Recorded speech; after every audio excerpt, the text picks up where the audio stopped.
शिवसेना के नेता, प्रवक्ता और विधायक हमारे साथ में है मनीषा कायंदे।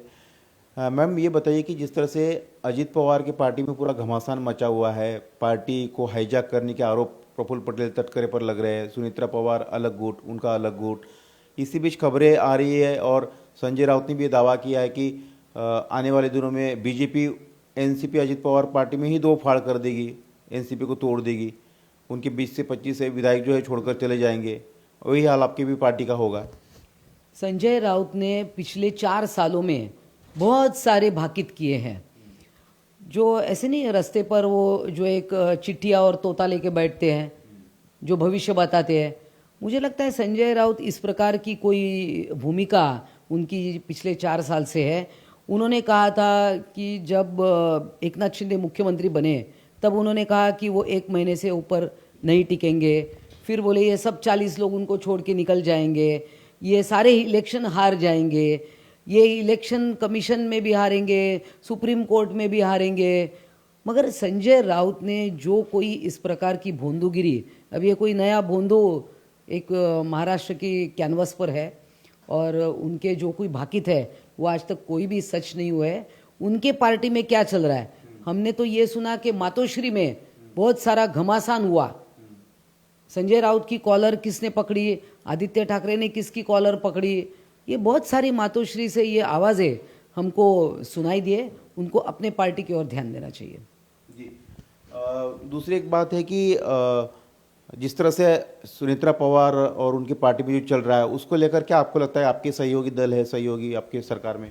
देखिए, इस वक्त इस पर टिप्पणी करना मैं उचित नहीं समझती, क्योंकि सुनेत्रा पवार जी ने फिलहाल 2 महीने से पार्टी की धुरा संभाली है। उनको कुछ वक्त लगेगा और स्वाभाविक है अजीत दादा के निधन के बाद उन पर बहुत बड़ी जिम्मेदारी चारों ओर से आई है। पार्टी की जिम्मेदारी, कौटुंबिक हो, सारे प्रकार की, उप मुख्यमंत्री है वो, राज्य की पहली महिला, तो वो भी जिम्मेदारी है। तो उन पर एक कठिन समय है।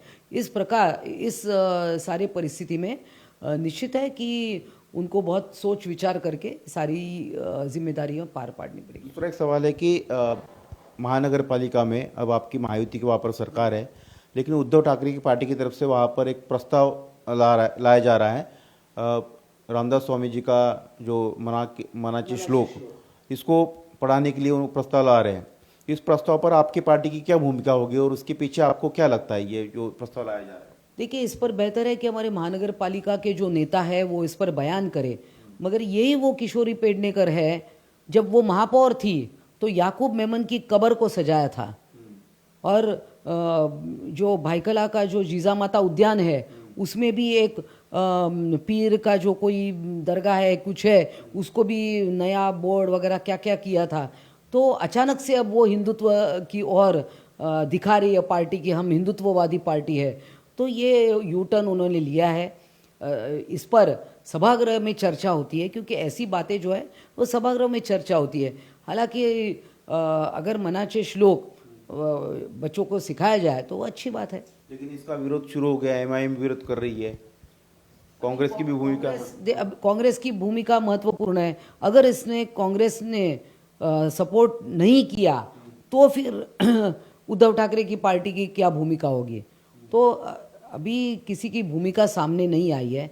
एमआईएम ने स्वाभाविक है, उद्धव ठाकरे की पार्टी की इस प्रस्ताव को कांग्रेस सपोर्ट करेगी।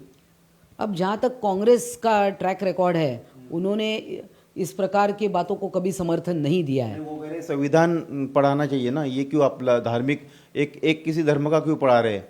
तो संविधान पढ़ाओ इसके बजाय। सबसे ज़्यादा संविधान पढ़ने की ज़रूरत कांग्रेस को है, क्योंकि आज तक देश का इतिहास है संविधान विरोधी काम कांग्रेस ने ही किया है।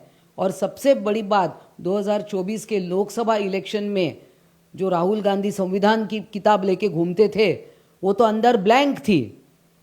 और वो कौन सी किताब दिखा रहे थे? फेक नैरेटिव उन्होंने पूरे देश भर में फैलाया और सत्ता उन्होंने काफ़ी, उनके एमपी भी चुनकर आए। मगर लोगों को तुरंत ही पता चला कि कांग्रेस किस प्रकार की ढोंगी पार्टी है। बात करने के लिए थी शिवसेना के नेता, प्रवक्ता, विधायक मनीषा कायंदे, जिनका कहना है कि संजय राउत और बाकी विपक्षी लोग हैं वो बेतुके आरोप करने के बजाय पहले अपने घर में अपनी पार्टी की चिंता करे। कैमरामैन मिलिंद सालवे के साथ सचिन चौधरी, इंडिया टीवी, मुंबई।